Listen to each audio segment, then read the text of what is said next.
Buenos días, tardes, noches. En este momento son las 10 y 24 pm del 21 de febrero del 2025. En este momento voy a continuar con este asunto de narrar noticias de Colombia y el mundo. A continuación voy a darles una pequeño resumen del contenido que voy a estar mencionando el día de hoy, que serían dos titulares básicamente. Eh, Espero que se está viendo. El video anterior tuvo un problema con la cámara. Entonces espero que esta vez no se repita. A veces falla, no sé exactamente por qué todavía. Pero bueno, básicamente voy a checar esto un poquito. Listo, ahí está mejor. Empezamos con la liberación de 4 soldados secuestrados por el ELN en Arauca. Golpe al ELN, policía desmantela red de robo de gasolina en el Cesar. El senador condenado por sobornos vende su finca para reforma agraria. Escándalo de corrupción en la UNGR. Dinero en efectivo para senadores. Aumento de aranceles al aluminio y al acero. Impacto en Colombia y tensión con Estados Unidos debido a esta situación. En Nariño hay una crisis por lluvias y bloqueos, agravado ya la situación del desorden en el orden público debido a los grupos armados. Pedro Arnulfo Sánchez asume como ministro de Defensa tras 35 años en las Fuerzas Armadas. Politización de las Fuerzas Armadas, según Juan Carlos Pinzón. Avance del cable aéreo de San Cristóbal alcanza el 48.8%. Aquí me salió mal poner el 50%. Estudiantes crean WhatsApp con lenguaje de señas para personas sordomudas. Panamá traslada migrantes deportados de Estados Unidos a campamentos en el Darién. Investigan a fiscal y a juez por reuniones con Papá Pitufo, el contrabandista. Alcalde Galán responde a críticas de Petro. Trump asume la posibilidad de una tercera candidatura, mientras que por otro lado Petro estaría cuestionando el Tratado de Libre Comercio con Estados Unidos. Eliminación del subsidio del ICETEX impactaría a más de 114.000 jóvenes en Colombia. En realidad sería más o menos unos 200.000, 206.000 en total. El ex líder estudiantil sería Jennifer Pedraza, critica al gobierno Petro por recorte de subsidios en el ICETEPS. JEP propone amnistía a ex líderes de las FARC en ciertos casos de secuestro. Gustavo Petro nombra a Oscar Torres como nuevo director de la ANI, la Agencia Nacional de Infraestructura. Todo pues con una trama de combatir la corrupción, que por su lado la ministra de Transporte responde a esto y niega que se haya dado corrupción en el ministerio. La, la ANI está escrita al Ministerio de Transporte, al parecer. No es así. No sé. No, necesito a veces consultar un poco más. Pero bueno, escándalo en el Ministerio de Igualdad. Viceministro acusado de acoso sexual. El asunto es que siempre la información es infinita, entonces no puedo saberlo todo tampoco y tengo muy poco tiempo con todo lo que hago, pero está bien. Ola de violencia en Colombia, ataques en Arauca, norte de Santander y Valle del Cauca. Escándalo en el Ministerio de Igualdad, viceministro acusado por acoso sexual. Escándalo por criptomoneda y crisis diplomática, esto en Argentina. Javier Milei estaría siendo criticado fuertemente por estafa de criptomonedas. Entonces, pues, ya por otro lado, crece el negocio del loteo en Medellín. Estructuras irregulares son derribadas a diario. Medellín refuerza la seguridad con la entrega de 142 motocicletas de policía. Capturados exagentes e investigador del CTI por alterar informes en el caso de Pachomalo. Intenso debate político entre Miguel y Duvalier sobre el futuro de Colombia. Esto lo iba a mencionar ayer, pero realmente noté que tenía demasiadas cosas. Opté por incluirlo en lo que voy a mostrar el día de hoy. Y por último, que es también una extensión de lo que mencioné ayer, la crisis en relación al ICETEX y la dificultad a, a- a través de las respuestas el ministro de Educación Rojas. Eh, Listo, entonces continuemos. Voy a verificar que esté bien. Amplío esto de nuevo. Listo. Eh, Bien. Eh, pues liberados 4 soldados secuestrados por el ELN en Arauca. 4 soldados que habían sido secuestrados por la guerrilla del ELN en el departamento de Arauca fueron liberados. Se trata de Zambrano Oviedo, Henry Andrés Hernández, José Miguel Ruiz y Misael Lugo Díaz, quienes fueron secuestrados entre el miércoles y el jueves durante distintos operativos del Frente Domingo de la I del ELN. Los miembros fueron entregados a una comisión humanitaria conformada por la Defensoría del Pueblo y la Iglesia Católica. Pues actualmente o durante el día de hoy se han realizado evaluaciones médicas para evaluar sobre el estado de salud, la situación de orden público. Por consiguiente, a todo esto sigue siendo bastante crítica y se siguen presentando incidentes similares, y se podrían presentar incidentes similares en otras zonas como el Cauca o el Catatumbo. Respecto a esto, pues si bien la liberación de los soldados es una noticia positiva, en realidad en este caso se debería resaltar también la alarmante situación de que un grupo armado esté secuestrando o tomando como rehenes a miembros de las Fuerzas Armadas, de las fuerzas militares. Pues el secuestro al final expone la vulnerabilidad de las Fuerzas Armadas, las fuerzas del Estado, quiero decir. No sé por qué digo Fuerzas Armadas, pues la impunidad con la que operan estos grupos armados ilegales.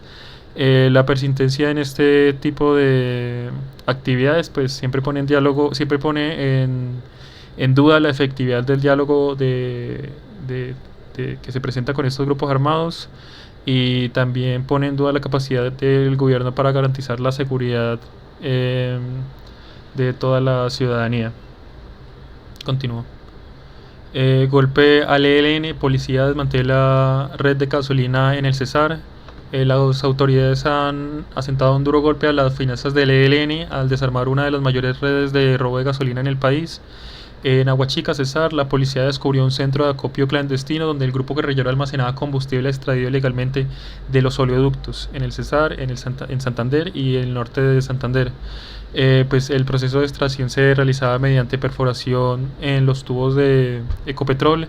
Esto llegó a permitir el robo de hasta 1.800 galones en 30 minutos. La gasolina sustraída básicamente era transportada en carrotanques y tractomulas hacia campamentos guerrilleros y de narcotraficantes. O también era distribuida en estaciones de servicio vinculadas al ELN.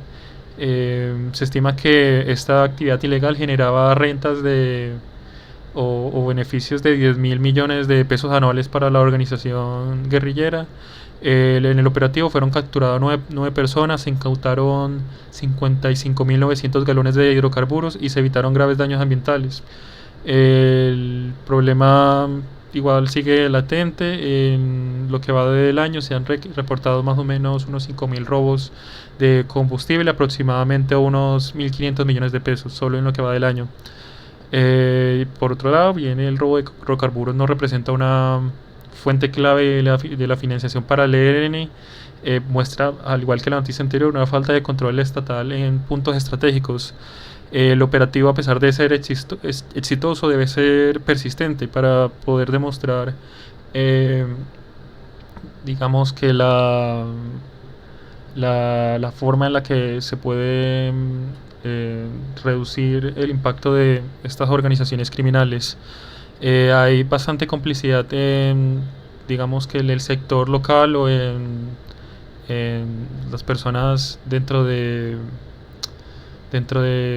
departamento, porque pues bien estaba hasta vinculado a estaciones que prestaban servicios, como lo mencionaba en la noticia de ayer, donde cerraron aproximadamente unas 48-49 estaciones. Todo esto al final sigue simplemente una necesidad de una estrategia de combate más integral sobre los grupos armados. Lo que vemos en esta imagen es una imagen que tomé del video que grabaron los militares. Básicamente muestra uno de los campamentos en donde se almacenaba este producto. Continuamos. Ex senador condenado por sobornos vende su finca. Antonio Guerra de las Priella es un ex senador de Cambio Radical. Está condenado por corrupción debido a sus vínculos en el caso Odebrecht. Vendió su finca llamada La Molinera al gobierno. El predio consta básicamente de 167 hectáreas. Está ubicado en la región de San Marcos, Sucre, y fue entregado a la Agencia Nacional de Tierras. Y fue entregado por la Agencia Nacional de Tierras a 6 asociaciones campesinas, para que éstas se dedicaran al cultivo de maíz, plátano y yuca y arroz.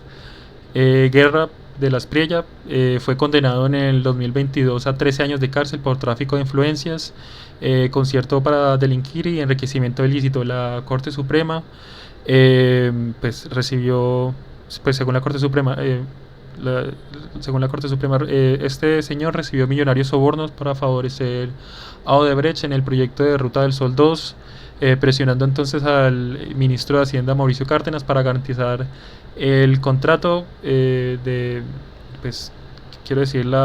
para garantizar la estabilidad jurídica del contrato. Con la venta de su finca, se pretendería impulsar la reforma agraria del gobierno, que terminaría o pretendería, por medio de esta sucesión de tierras, en particular favorecer a 160 familias campesinas.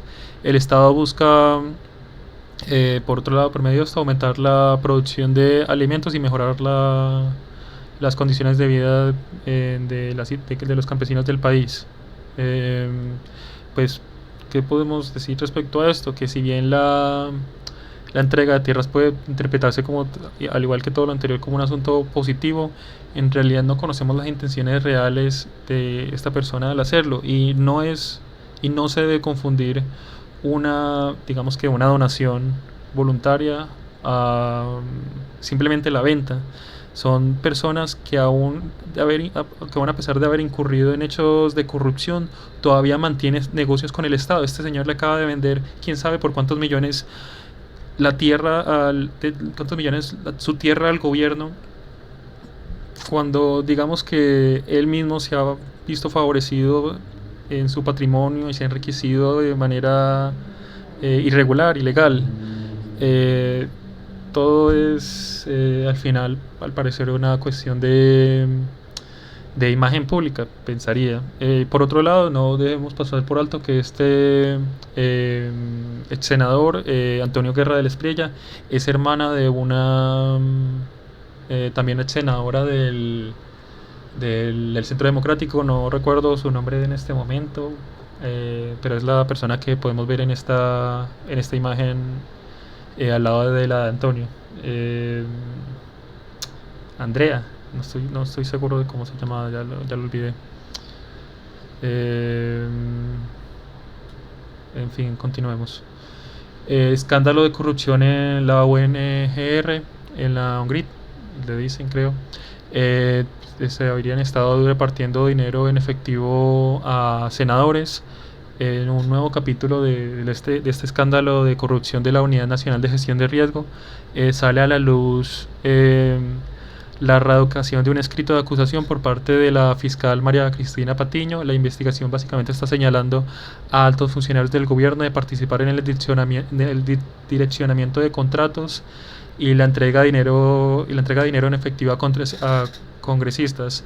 Carlos Ramón González, este señor, que ya voy a comentar algunas cosas más adelante, es el exdirector administrativo de la presidencia. Habría ordenado a Olmedo López, entonces director de la Unidad Nacional de Gestión de Riesgo, adjudicar contratos millonarios a los senadores Iván Name y Andrés Calle. Ante la exigencia de dinero rápido, se cambió la estrategia y se optó por pagos de efectivo de 3.000 millones para Name y 1.000 millones para Andrés Calle. Esto en todo lo que ha rodado el escándalo de los carrotanques en La Guajira. Sandra Ortiz, que Sandra Ortiz exalta su papel que realiza, jugó un papel clave en la coordinación de entrega de estos recursos ilícitos. En unas reuniones en el hotel de Kendama se llegaron a negociar los montos y en octubre se realizaron los pagos en efectivo. Eh, pues este escándalo simplemente representa la corrupción en el sistema. El escándalo no solo expone pues, el esquema de corrupción de grandes proporciones, sino que pone en duda la credibilidad la credibilidad de la institución, del gobierno, y pone en duda la capacidad del mismo gobierno como tal o del mismo Estado para enfrentar hechos de corrupción. La participación de altos funcionarios es cada vez mayor en escándalos y es bastante lamentable. ¿Qué más? ¿Qué era lo que iba a decir? Sí, bueno, este señor llamado... ¿dónde está? Carlos Ramón González es un ex miembro del M19 que ha, digamos que vuelto a la opinión pública después de la aparición después de la elección de Petro como presidente. Él, según una investigación que hice, que pues no voy a mencionar aquí, pero pues podría compartir en cualquier momento, él básicamente en los 80, inicios de los 80, puso un carro bomba al frente de la casa de Nariño. La explosión en sí no causó víctimas fatales, pero digamos que habla de la calidad de persona que podría ser esta persona. Y por otro lado, cuando ingresó como funcionario público, también estañó un pequeño, no pequeño, pero sí no insignificante problema derivado a sus declaraciones de renta, donde llegaba a registrar un patrimonio de 12.000 millones de pesos. Eh, 12.000 millones de pesos, y ahí está. Eh, y se hubiera encontrado incapaz de justificar esta cifra, lo cual pone en duda realmente, pues, digamos que eh, sus intereses, pone en duda la intención de sus intereses. Continúo, aumento de aranceles al acero y al aluminio. Voy a ver que esté bien, si está bien.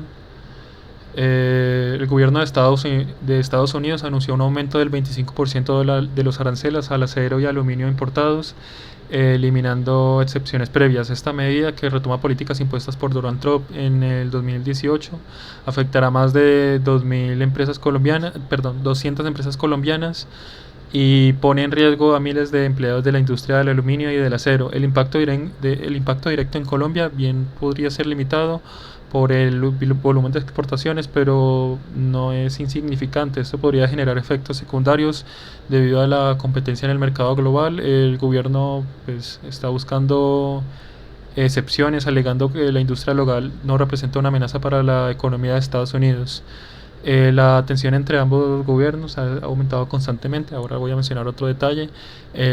Más adelante, el presidente Petro pues, ha continuado criticando constantemente las políticas migratorias de Donald Trump, comparándolos con el fascismo o nacionalsocialismo alemán de la Segunda Guerra Mundial.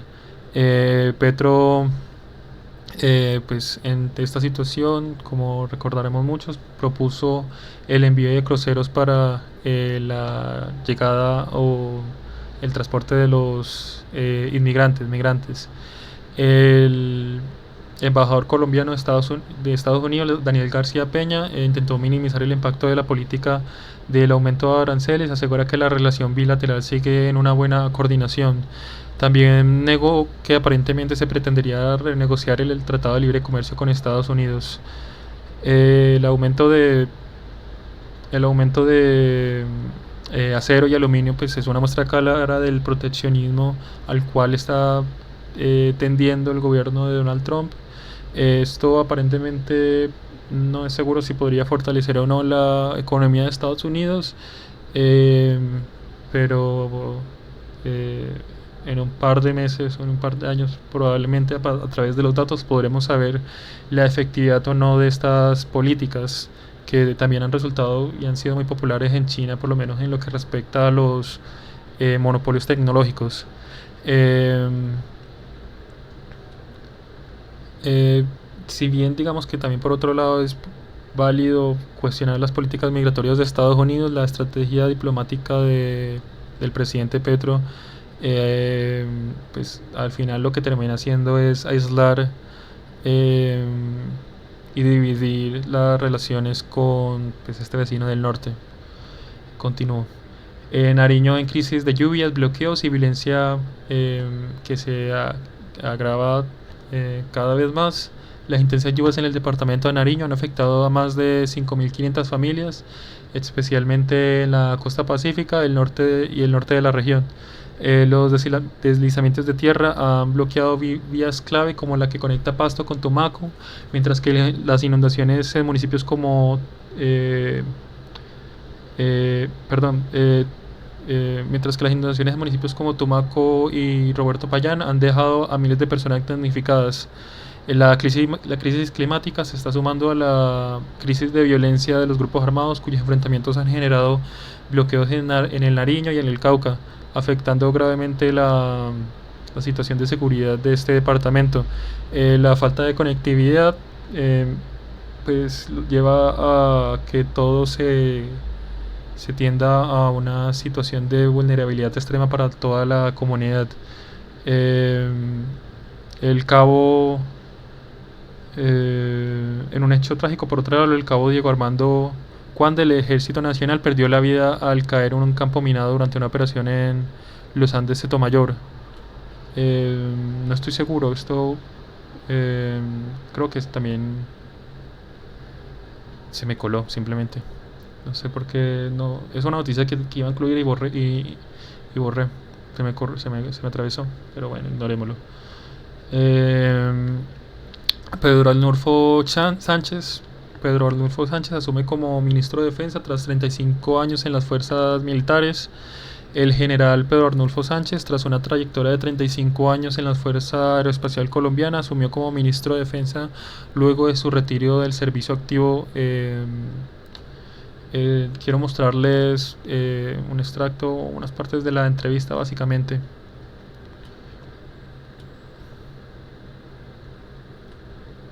Personas muertas el día cero. Verdad solo hay una, pero no siempre es lo más importante. Se me coló esto. Que dejé hace pocos días, Pues o ayer más bien. aquí. Buenos días, Juan Roberto, buenos días, Estefanía, buenos días a todos los colombianos. Gracias por permitirme aquí estar junto a ustedes para que escuchen la voz de este soldado de vocación, pero en este momento ya civil por mi condición. Particularmente hace poco me colocaba esos trajes. ¿Qué pasó? En mi cargo que dejé hace pocos días, o ayer más bien, que era el jefe de protección presidencial. Y era junto a 1.000 hombres y mujeres de nuestra Policía Nacional, pero también de nuestro Ejército, Armada, Fuerza Aérea, del DNI y de la ONP, que prácticamente vivía como un hombre de protección, protegiendo algo que es vital para la democracia, que es la presidencia de la República. Pero ya en mi comportamiento como civil, prácticamente hace 35 años, cuando tenía 17 años fue la última vez que tuve ese placer y desde ese momento sacrifiqué muchos privilegios, tiempo e incluso la vida para que otros las disfrutaran. A partir de hoy puedo votar, por ejemplo, y se siente por un lado una nostalgia enorme de ese traje que tuve cubriéndome la piel de amor por la patria, pero también siento una oportunidad inmensa para poder servir desde otro ámbito al país. General, ¿cómo fue ese proceso? Y cuando le pregunto cómo fue el proceso, a usted lo llama quién a decirle, oiga, el presidente está pensando en nombrarlo ministro de Defensa. ¿Cómo fue eso? El señor presidente de la República en alguna oportunidad, ya siendo jefe del esquema de seguridad de la protección presidencial, me preguntó sobre qué opinaba sobre el país, la situación de seguridad del país. Bueno, dejémoslo hasta ahí en todo caso. Básicamente, pues el nombramiento de un militar retirado como ministro de Defensa ha roto la tradición de tener civiles en el cargo. Esto ha generado inquietudes y críticas por parte del equilibrio de poder entre el poder civil y militar en Colombia. Si bien Sánchez pues, ha demostrado tener experiencia en seguridad y estrategia, el reto será que pueda demostrar un avance y mejora en toda la situación de desorden de orden público que existe en el país. En lo que va de toda la entrevista, si les interesa mirarla, tampoco es que sea la gran cosa nada de esto, pues básicamente lo que hace es destacar que la seguridad nacional está en cuidados intensivos debido al narcotráfico, la minería ilegal y la corrupción. Enfatizó en fortalecer la estrategia militar sin afectar la cúpula de las Fuerzas Armadas, las cuales se mantendrá en su totalidad, y entre muchas otras cosas. Continuemos. Quiero ver si no me he saltado otro video.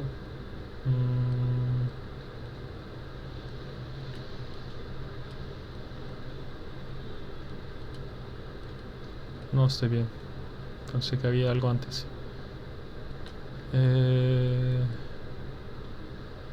Continuamos. Politización de las Fuerzas Armadas, denuncia Juan Carlos Pinzón. Miremos simplemente el video. Este es más corto. Quiero tocar otro punto que me parece importante: la politización de las Fuerzas Armadas. Mire, en Venezuela ese fue exactamente el camino que siguieron en su momento. Integrar a miembros de las Fuerzas Armadas que no tenían la trayectoria o las razones para estar en los cargos, llenarlos de poder, influencia y luego de contratos, y luego ponerlos un poco a beneficiarse del sistema.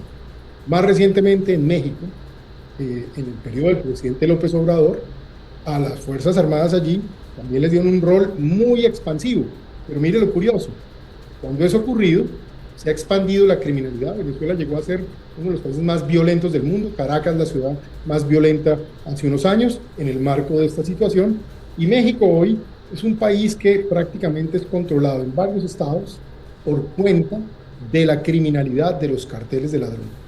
Entonces fíjese, da la impresión de que se genera una solución, pero en realidad lo que se está haciendo es entreteniendo, distrayendo, poner a las Fuerzas Armadas a que terminen allá en unos debates, en una ficción interna, y desatendiendo la necesidad de ofrecer seguridad, de ofrecer incluso una coordinación con el resto del Estado. La seguridad no es un tema de las Fuerzas Armadas per se, es un tema que requiere política social, política económica, que requiere presencia integral del Estado, que requiere una justicia efectiva. Pues de todo esto es lo que no se va a hablar. Bueno, eso es todo, dejémoslo hasta ahí también. Básicamente lo que está haciendo es criticar la posibilidad de pues, la falta de una división de poderes. Dice que cuando los militares se convierten en actores políticos o económicos, podrían llegar a perder su imparcialidad y su capacidad de defender la nación o el país de cierto tipo de amenazas específicas. Según Juan Carlos Pinzón, la historia ha demostrado que cuando los militares integran estructuras de poder, no solo se genera corrupción y clientelismo, sino que también se debilita la capacidad del Estado para enfrentar el crimen organizado. Ojalá el gobierno no incida en este tipo de errores y se pueda mantener pues digamos que la estabilidad de esta institución. Pone de ejemplos como escuchamos ya de Venezuela, que bien sinceramente no me atrevería a mencionar que lo que está ocurriendo en Colombia es lo mismo que está ocurriendo en Venezuela, por lo menos para este caso específico, solo por nombrar un ministro de defensa, pero bien esto digamos que demuestra pues una vulnerabilidad. Eso no quiere decir que no tenga razón en su crítica, en que un militar al mando del Ministerio de Defensa podría tener a su vez un grupo de estímulos perversos que incentiven otro tipo de conductas corruptas. No obstante, también pues menciona, y me parece que suena a simplemente una especie de intencionalidad o fallo en sus intenciones de haber también intentado volver a ser ministro de defensa, porque ya lo fue alguna vez, pero pues no está mal, simplemente es el ex ministro de defensa.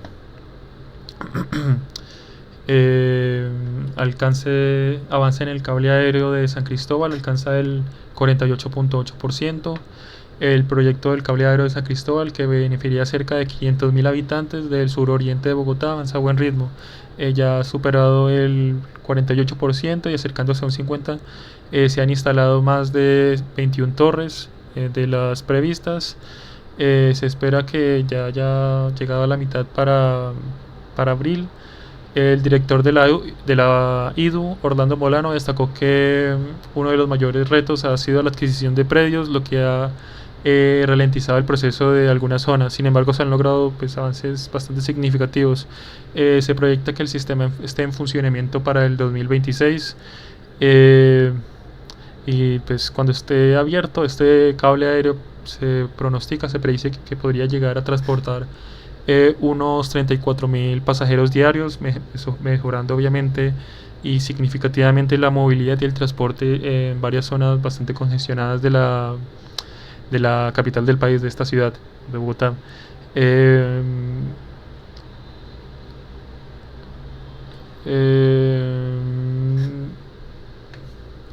tengo por aquí más.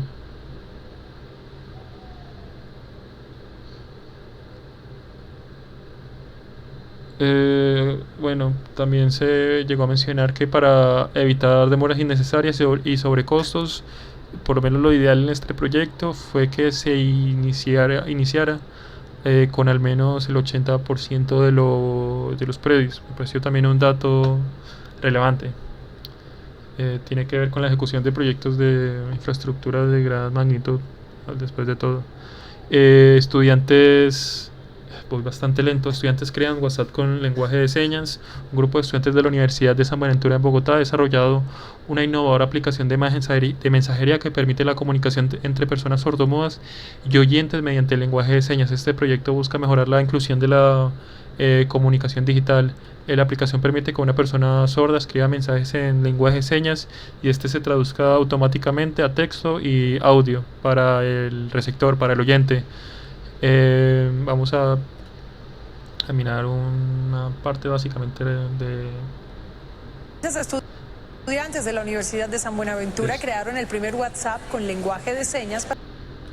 Se trata de poder hacer comunicación interactiva entre las personas que están en estos momentos con condición de sordos y personas oyentes.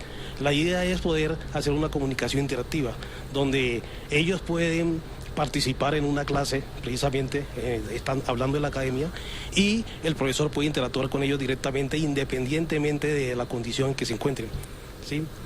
Bueno, muchísimas gracias. Ustedes se preguntarán cómo funciona esta nueva aplicación desarrollada por los estudiantes. Bueno, bienvenidos a City Noticias. En este momento podemos ver en la pantalla algunos lenguajes en términos de señas y en el teclado. ¿Cómo funciona? Bueno, la persona sorda escribe mensaje en lenguaje de señas y se lo envía a la persona oyente. Hola amigos de City TV. En este caso le envía ese mensaje y a él le llega el texto y le llega el audio. El proyecto tuvo una ejecución el proyecto, ¿qué lo dice? Primera de mensajes de señales. Esto no era lo que quería decirles. Se me fue. Sí, fueron 5 años. Sí, aquí. El desarrollo tuvo una duración de 5 años, bastante tiempo, pero bien importante. Digamos que creo que yo lo hubiera hecho en uno, pero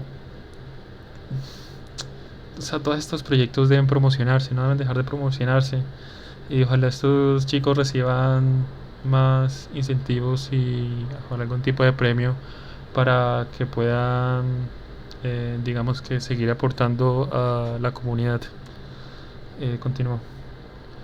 Liberados 4 soldados secuestrados por el ELN en Arauca. El ministro de Seguridad de Panamá, Frank Abrego, informó sobre el traslado de 299 migrantes deportados desde Estados Unidos a campamentos en el Darién, cercanos al Darién. Este proceso se realizó con el apoyo de organizaciones internacionales para garantizar el respeto de los seres humanos, de estas personas deportadas.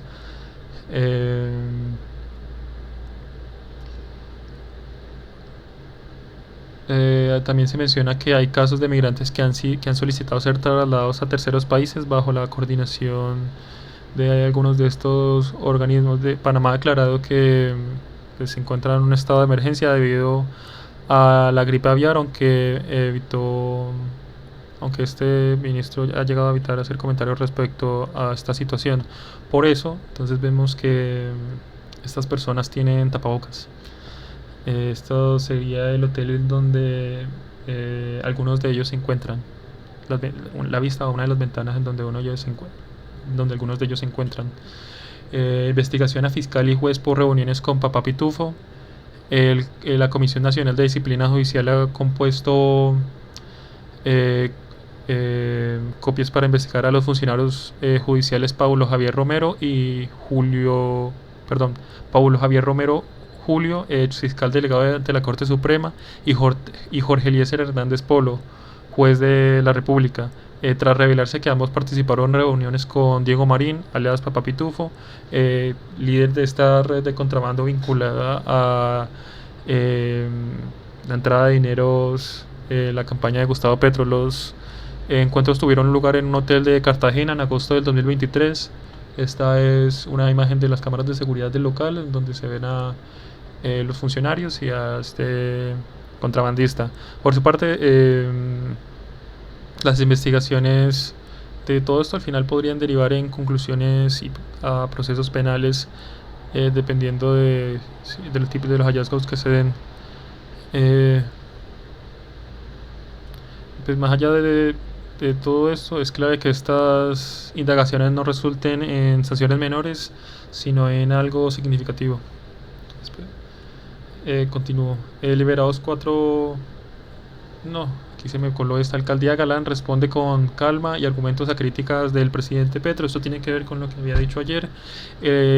Básicamente, Gustavo Petro criticó la gestión administrativa pública del alcalde, mencionando que el metro elevado es inviable.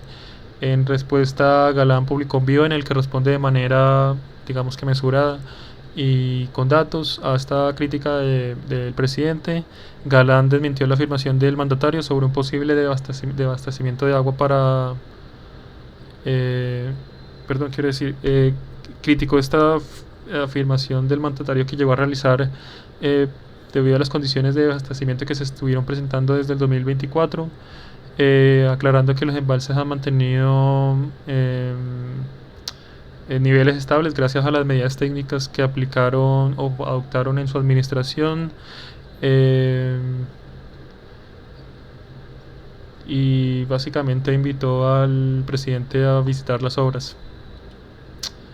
Liberados... No, se me coló el título.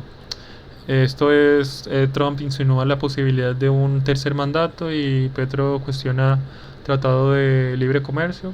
Ya hice un pequeño adelante sobre eso. Básicamente, Gustavo Petro pues hace, digamos que unas inadecuadas comparaciones del presidente de Estados Unidos con la Alemania nazi, que distancia y deteriora las relaciones diplomáticas con este país.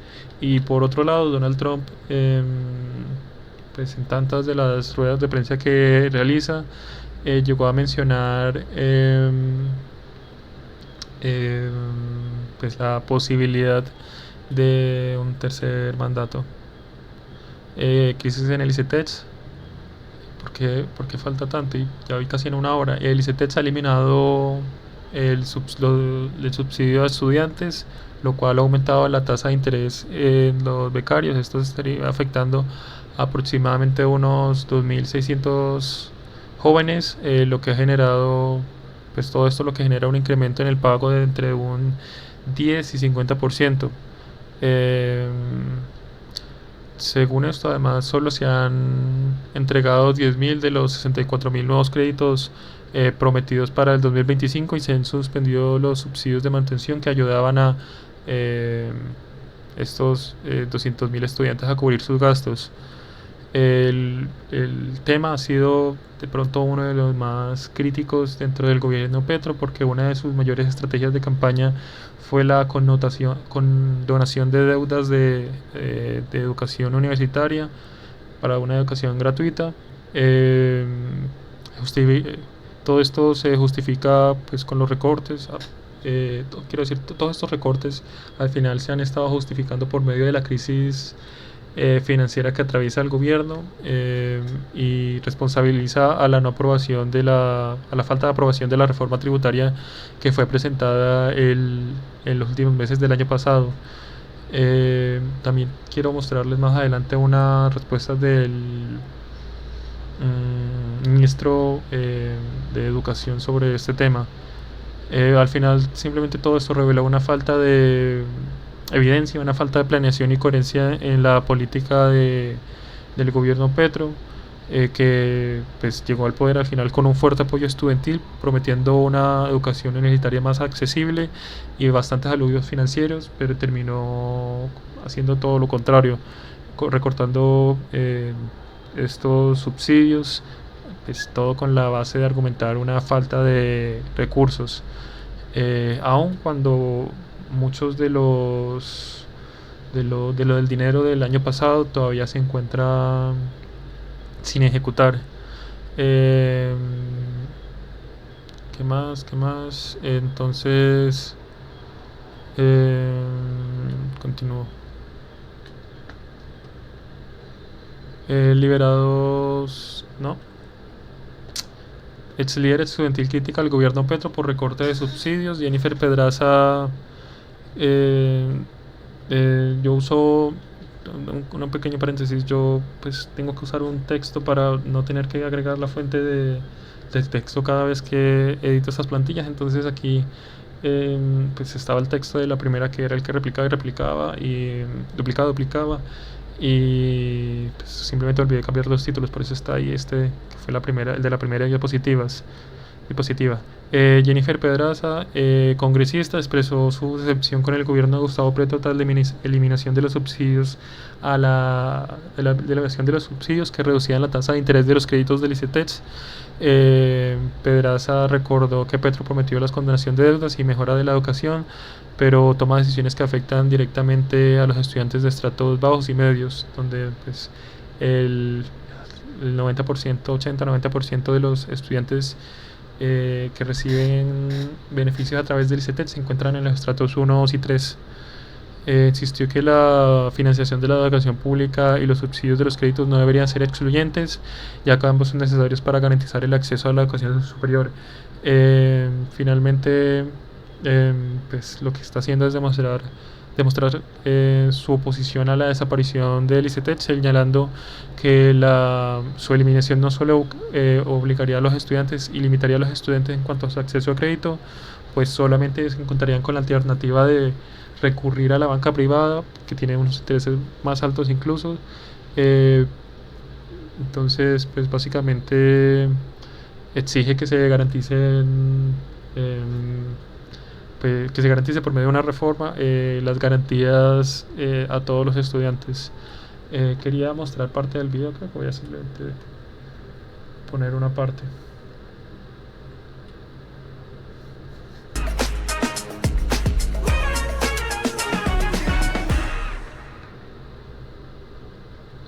A la Felipe, UR, pero es la misma tasa fija para siempre. Quiero saludar a una de las líderes estudiantiles de hace unos años que llegó al Congreso aupada por eso que se llamó el estallido social. Era en ese momento estudiante de la Universidad Nacional, creo recordar. Jennifer, buenos días. Hola, muy buenos días. Un saludo para toda la mesa y para la audiencia que nos acompaña esta mañana. En ese momento usted estudiaba en la Nacional, ¿cierto? ¿O mi memoria falla? Sí, yo soy economista egresada de la Nacional. Vale, Jennifer Pedraza se volvió parlamentaria.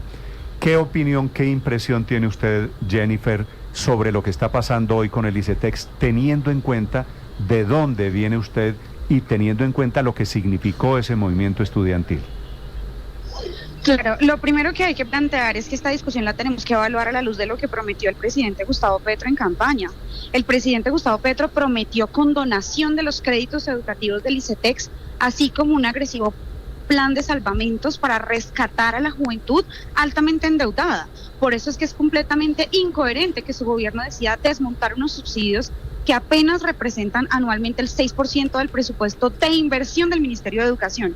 O sea, es un recorte supremamente pequeño en el bolsillo del gobierno, pero muy importante para los egresados de las universidades privadas que están pagando su crédito educativo y que son todos pertenecientes a los estratos 1, 2 y 3. O sea, esta es una medida que afecta directamente el bolsillo de los hogares, digamos, de menores ingresos en este país, con un gobierno que había prometido una garantía de una condonación.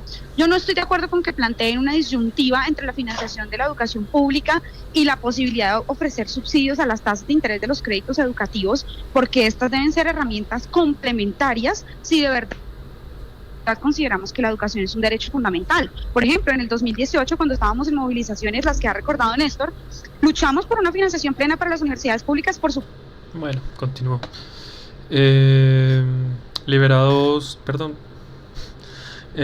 Propone amnistía para exlíderes de las FARC en ciertos casos de secuestro. Básicamente, la Jurisdicción Especial para la Paz ha solicitado conceder amnistía a exintegrantes del secretariado de las FARC, entre los que estaría Rodrigo Londoño, el hombre de la imagen, alias Timochenko, y Joaquín Gómez, debido a unas situaciones en casos específicos de algunos secuestros. Según la JEP, estos secuestros no cumplen con las condiciones de crímenes de guerra. Ojo,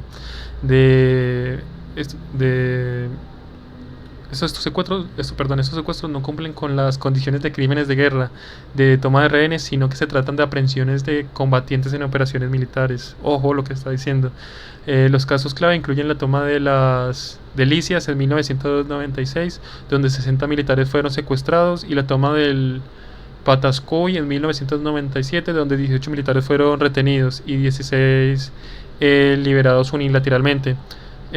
También se mencionan operativos de El Villar y Miraflores, donde fueron capturados 43 y 132 miembros de las fuerzas públicas respectivamente. La gente está enfatizando que los secuestros con fines de intercambio o aquellos donde hubo tratos crueles y tortura no serán amnistiados. Pues la sala de la JEP, o quiero decir toda esta institución de la JEP, pues lanza una propuesta bastante arriesgada. Todo ya se trata de perpetuar la impunidad en el país. Esta propuesta genera pues bastantes debates y dudas sobre la capacidad de la justicia y la alta impunidad en el país. La verdad es que el asunto de aprehensión en combate y toma de rehenes es bastante banal, al menos en el argumento. Es decir, no quiero decir banal, sino absurdo, es conceptual, no lleva y implica diferencias en lo que se realizó en la práctica. Todo es simplemente un intento de suavizar crímenes de secuestro bastante graves y minimizar la intensidad de los mismos.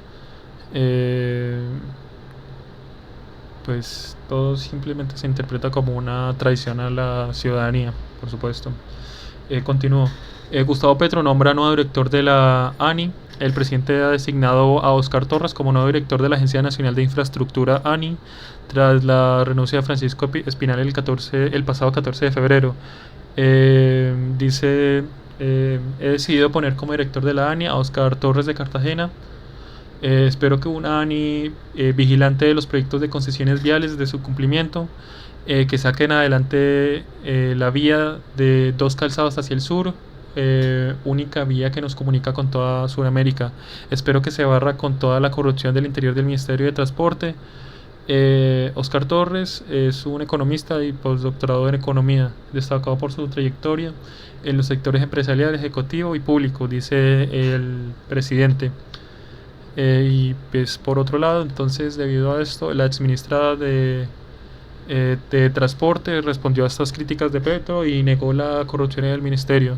La ministra María Constanza García respondió básicamente públicamente al presidente tras sus declaraciones. Esta dice: presidente Gustavo, dejé pasar sus comentarios sobre la supuesta cooptación del Ministerio de Transporte por parte de las concesiones y la presunta falta de acción para reasignar recursos de las vigencias futuras de las 4G a vías regionales, porque considera que eran parte de las diferencias conceptuales que habíamos discutido en más de una ocasión.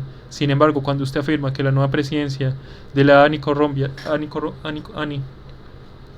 debe barrer con la abro comillas, barrer con la corrupción del Ministerio de Transporte, cierro comillas, no puedo quedarme en silencio ante esta acusación. Estuve ahí, primero como viceministra y luego como ministra, y antes de mí hubo 2 ministros nombrados por usted. En todo ese tiempo jamás vi la corrupción que usted señala y mucho menos fui parte de ella.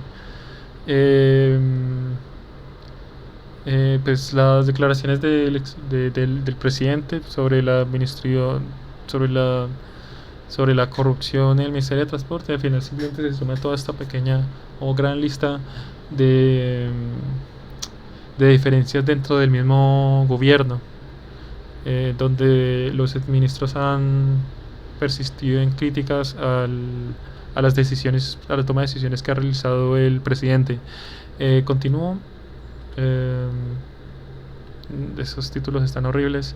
Escándalo en el Ministerio de Igualdad. Escándalo en el Ministerio de Igualdad, viceministro acusado de acoso sexual. El viceministro de Pueblos Indígenas del Ministerio de la Igualdad, Nelson Lemus, enfrenta graves acusaciones de acoso sexual y laboral por parte de Sandra Milena Cobos, exfuncionaria y líder indígena. Cobos presentó una denuncia ante la Fiscalía alegando que Lemus sometió a insinuaciones Lemus la sometió a insinuaciones inapropiadas, contacto físico no consentido y represalias laborales tras su rechazo. Según su testimonio, las agresiones ocurrieron entre julio y agosto del 2024, cuando el viceministro la abrazaba, le hablaba al oído, la invitaba a viajes fuera del ámbito laboral, y tras rechazar estas insinuaciones, Cobos afirmó que fue aportada de sus funciones y presionada hasta su renuncia el 10 de febrero. La Procuraduría ha abierto una investigación y ha señalado a Cobos como víctima dentro del proceso disciplinario. Además, en los baños del ministerio han aparecido, digamos que denuncias o mensajes escritos con lápiz labial sobre la presunta existencia de un acosador sexual a otras mujeres que pues, se había presentado en hechos similares al interior de este ministerio.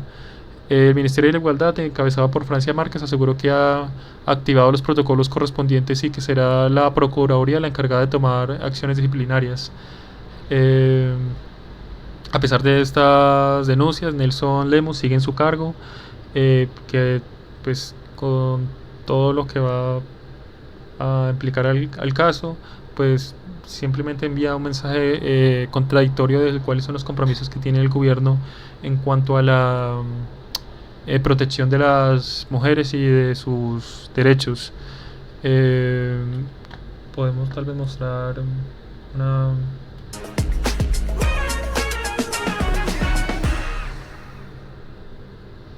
Atención, se está creciendo el escándalo alrededor de un viceministro del Ministerio de Igualdad que es acosador sexual. Felipe, esta mañana la Procuraduría y la Fiscalía anuncian investigaciones contra este señor, porque no es solamente una denuncia. La primera mujer, la valiente, se llama Sandra Cobos, que lo denunció, está en este momento en la Fiscalía, también presentando la denuncia. Si no están La ministra de Igualdad, Francia Márquez, afirmó que se activaron todos los protocolos para acompañar el proceso. Gracias, Cristian. 8 de la mañana, 4 minutos. La denunciante del viceministro es Sandra Cobos. No sé si sigue siendo funcionaria del ministerio. Doña Sandra, buenos días. Buenos días. ¿Usted sigue trabajando en el Ministerio de Igualdad? No, señor, yo renuncié al ministerio. ¿Y por qué renunció? Yo renuncio porque, en efecto, aunque creo que es necesario acá decirlo con contundencia, porque pues fui víctima de acoso sexual y laboral por parte del viceministro, que en este momento aún se encuentra en su casa. Sí. ¿Usted renunció por el acoso? Sí, por la configuración de acoso. Pues ahí estaba la imagen que apareció en uno de los baños de la institución, donde se denunciaba pues la existencia de o la presencia de un acosador sexual al interior de la entidad. Ola de violencia en Colombia, ataques en Arauca, norte de Santander y Valle del Cauca. La crisis de seguridad en varias regiones del país sigue agravándose. En el norte de Santander el gobierno ha decretado un toque de queda en Cúcuta tras el aumento de la violencia. En Arauca, un ataque con explosivos sacudió a la estación de policía de Saravena, dejando un uniformado herido. En Bolívar, grupos armados utilizan explosivos para impedir que la población huya, dejando colegios en medio del conflicto. En Chocó, Risaralda y Santander se han reportado ataques e intimidaciones con cientos de desplazados y pues, decenas de comunidades aisladas y aterrorizadas de esta situación. El ELN ha realizado al menos unos 18 ataques terroristas en estas diversas regiones, incluyendo Bogotá, como parte de la conmemoración de la muerte de Camilo Torres. Pues expertos en el tema de seguridad, digamos que han advertido sobre la debilidad o la falta de contundencia por parte del gobierno para atender y contrarrestar todas estas situaciones. La violencia ha alcanzado pues niveles alarmantes, hay desplazamientos masivos, ataques cada vez más cercanos a ciudades principales, pues la falta de inteligencia y estrategias efectivas al final lo que ha estado haciendo es darle la ventaja a los grupos armados, permitiéndoles operar cada vez con mayor libertad, mientras que la respuesta del gobierno es cada vez más limitada. Esperemos que el nuevo ministro de Defensa pueda atenuar toda esta situación. Esta es esta noticia es un poquito vieja, pero bueno, igual la quiero mencionar. El presidente de Argentina, Javier Milei, ha enfrentado durante los últimos días críticas y denuncias tras la promoción que realizó a la criptomoneda Libra, cuyo valor se desplomó pasando de aproximadamente entre unos 400 y 700 dólares a menos de $1. Esto todo en un transcurso de tiempo de más o menos unas 3-4 horas.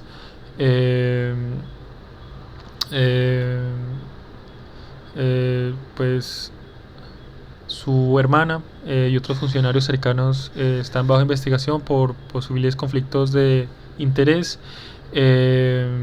Y bien, pues Milei parece no haber comprendido, por lo menos en este asunto, el peso de su investidura presidencial.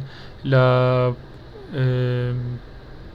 promoción de criptomonedas simplemente abre sospechas sobre pues la manipulación financiera que pueden realizar ciertos miembros. En realidad pues esto es bastante complejo. Algunas personas lo hacen parecer un poco más grave de lo que podría realmente ser, pero no quiere decir que no sea grave, por lo menos no dentro del marco de la legalidad y la ilegalidad. Ese es el asunto, que las criptomonedas no están reguladas todavía en la mayoría de los países, por tanto en teoría no es ilegal, pero es cuestionable y definitivamente cientos de personas perdieron cientos de dólares, cientos de miles de dólares. La estafa como tal podría haber implicado aproximadamente unos 90 millones de dólares. Esto es bastante sancionado dentro del mercado financiero regulado, pero como dije antes, las criptomonedas no están dentro de este sistema legislativo. Pues yo a Milei lo reconozco desde hace muchos años, desde aproximadamente el 2018. Y casi que desde el momento en que lo conozco, y esto pues, es bastante particular porque solo me he pasado con él, casi que desde el momento en que lo veía en videos, pensaba y consideraba seriamente que podría haber sido o sería una persona que llegaría a la presidencia, y eventualmente lo hizo. Pero esto no quiere decir que pues, sea un ser humano como todos nosotros, y en el caso de Javier Milei pues en mi opinión hay dos aspectos que han sido bastante controversiales dentro de toda su filosofía económica, que pues, incluso es algo con lo que me llego a identificar.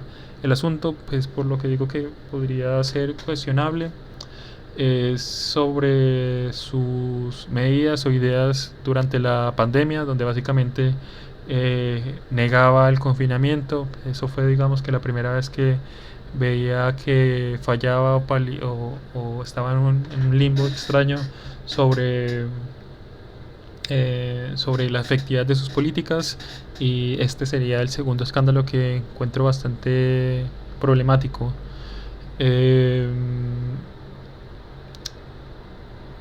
Pues más adelante en otros videos estaré comentando más sobre todo esto que ha sido Javier Milei y el libertarismo en Sudamérica. Al final, de pronto, pues quiero decir, no de pronto, es un asunto en donde viene el hombre detrás de las políticas. Ahora podría ser alguien corrompido por el sistema, pero eso no implica que las políticas que él estuvo promoviendo en un inicio no hayan resultado efectivas o eficientes. Pues bien, la inflación en Argentina se redujo, pasaron de una hiperinflación a una inflación estándar, normal dentro de pues, lo normal y promedio de todos los países, o la mayoría de los países. Tuvieron una escalada por el recorte de presupuesto público, tuvieron una escalada en los índices de pobreza, que subieron hasta un 55%, en lo que ahorita han mejorado, están en un 35 o 38%. Y pues también hay otro dato que recuerdo, o que ya no recuerdo.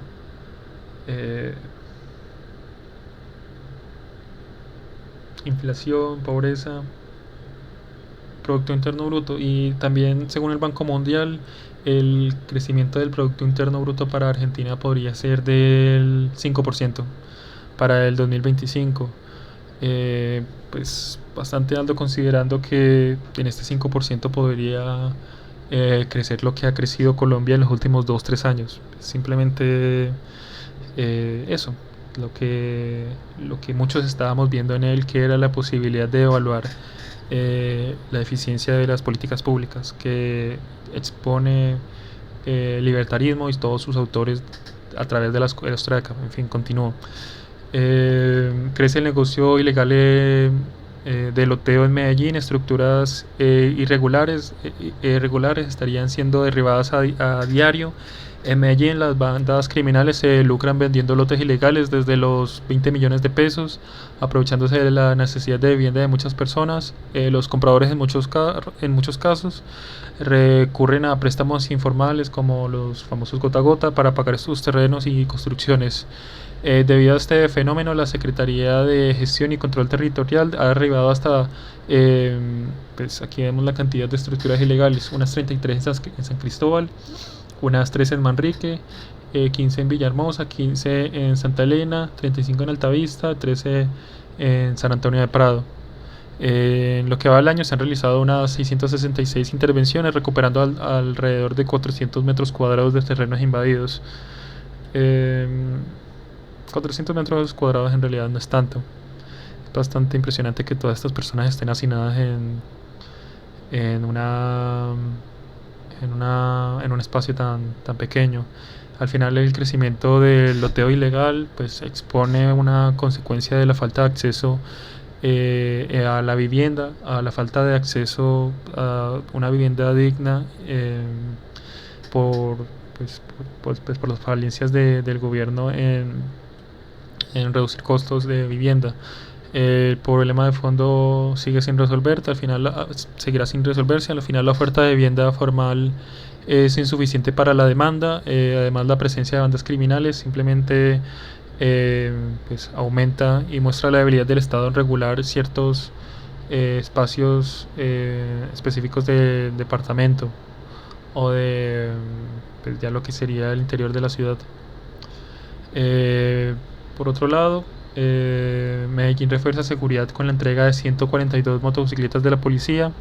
La Policía Metropolitana de Medellín recibió 142 motocicletas con el objetivo de renovar su parque automotor y mejorar su capacidad de reacción ante ciertos delitos de alto impacto, como hurtos, homicidios y extorsiones. Esta dotación forma parte de la estrategia del distrito para fortalecer la seguridad de la ciudad y de otros municipios del Valle de Aburrá, donde se han distribuido para atender la situación de seguridad.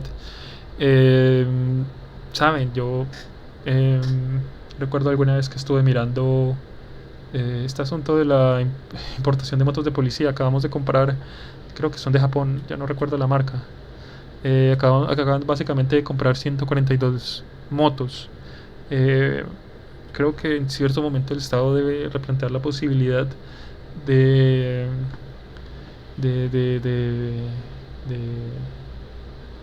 ellos mismos, por medio de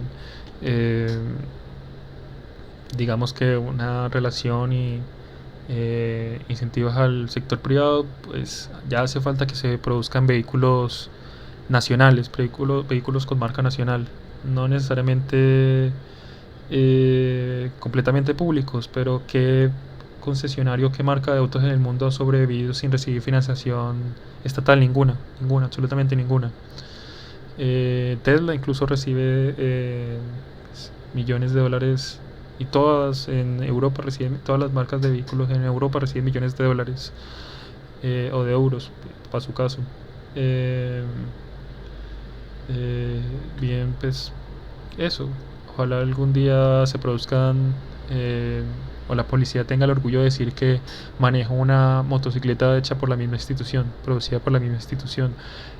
Por otro lado, capturados agentes de investigación del CTI por alterar informes del caso de Pachomalo. En un operativo realizado en la avenida de La Esperanza en Bogotá, fueron capturados Víctor Alfonso Forero Cortés, el funcionario del CTI, y Juan Camilo López Linares, actual investigador de la entidad. La detención se realizó en el marco de una investigación de la Dirección Especializada contra la Corrupción. Ambos estarían involucrados en la manipulación de informes de la Policía Judicial en favor de Francisco Javier Martínez, alias Pachomalo.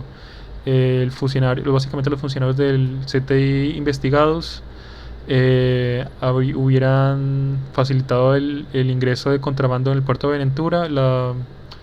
La Fiscalía les imputó cargos por falsedad ideológica en documento público, ocultamiento y destrucción de material probatorio. Esto debido también a una manipulación en evidencia. Creo que se me fue un dato, no sé si era con estos de por allí.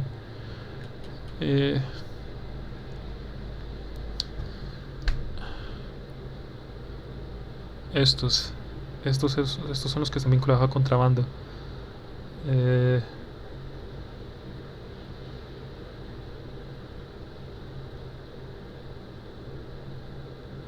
Es decir, lo que estoy pensando en este instante es que no recuerdo si eran estos o los que acabo de mencionar, unos que también estuvieron involucrados en la alteración de pruebas o evidencia en un cementerio que estaría pues siendo relacionado a unas investigaciones sobre falsos positivos. Básicamente alteraron la evidencia. Creo por esto es que se imputa cargos por destrucción de material probatorio. Creo que a eso se refieren, pero no lo incluí específicamente, por lo menos en esto que estoy mencionando. Se me sale el detalle. Ya creo que esto es casi de lo último. El debate entre Miguel y Duvalier sobre el futuro del país está en medio de territorios indígenas, Wayuu. Básicamente, llevo casi 1 hora y media. Básicamente se realizó un debate acalorado entre Miguel y Duvalier, confrontaron sus visiones políticas sobre el país. Miguel Uribe defendió su propuesta de un supuestamente país para todos, acusando a su opositor de fomentar una narrativa sectaria, quiero decir. Duvalier pues criticó la cercanía del Centro Democrático con los escándalos que han escalado las últimas semanas, y advirtió sobre el riesgo de retrocesos en los derechos laborales y derechos sociales. El debate vamos a mirarlo tal vez en una pequeña parte.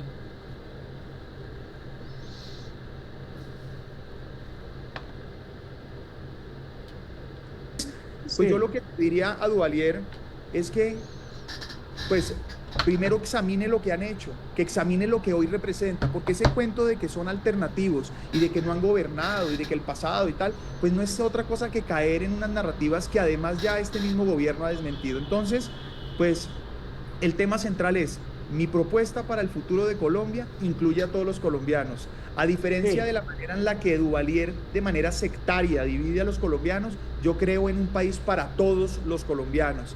Y lo que entiendo es que hay que construir un mejor futuro. Esa es mi propuesta, eso es en lo que estamos trabajando y lo seguiré haciendo, entendiendo que el propósito es acabar la pesadilla de Petro y construir un mejor futuro. Bueno, no, Jairo, pues tocarle ahora la palabra a Duvalier, porque es que hay un misil... Que no tiene autoridad moral. Ahí me voy quedando... Todo eso suena bastante superficial, no sé ustedes qué opinan. ¿Cómo eso? Misil va y misil viene. Entonces pero ahora, ni más faltaba, ¿no? Ni más faltaba, Duvalier. Sí, hay que darle la palabra a Duvalier, a ver. Lo primero es que yo creo que Miguel entendió mal el mensaje, porque yo no lo acusé ni lo señalé nada, le di un consejo a futuro, un consejo no pedido, está claro.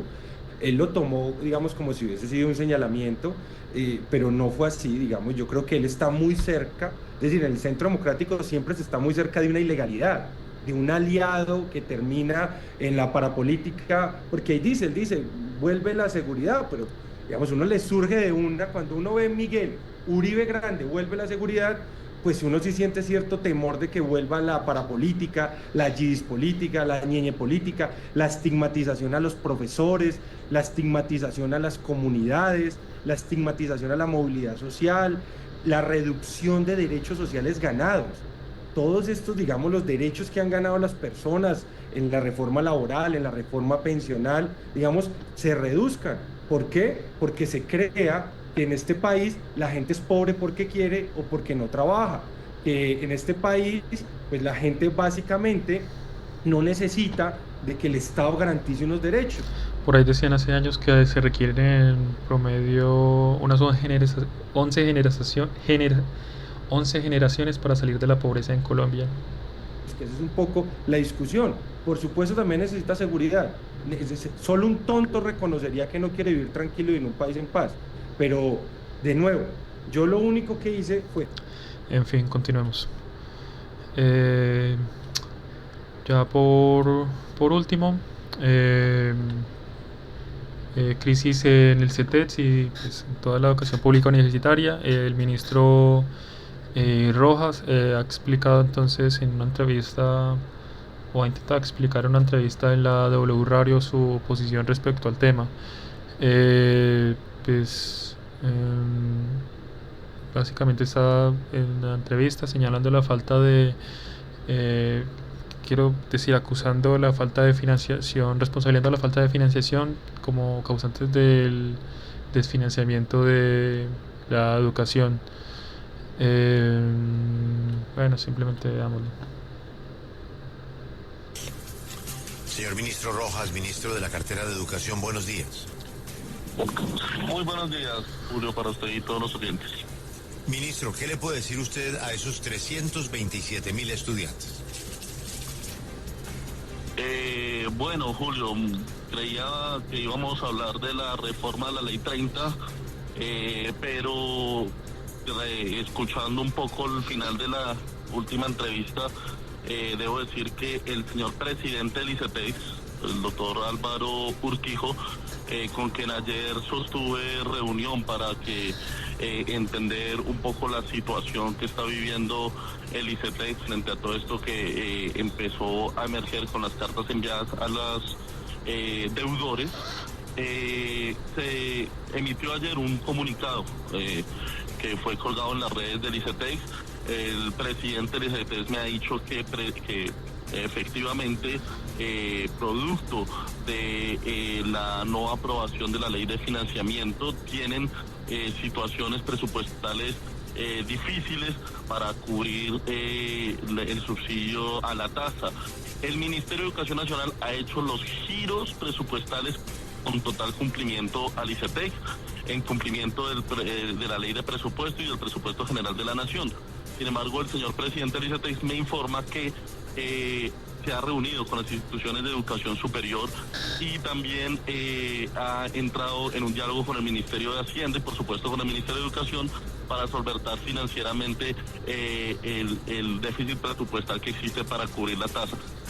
Se compromete el señor presidente del ICETEX en la reunión que sostuvimos ayer, y yo no sé si ustedes conocen el comunicado que sacó el propio ICETEX, en que en todo caso las tasas no superarán el IPC más 5.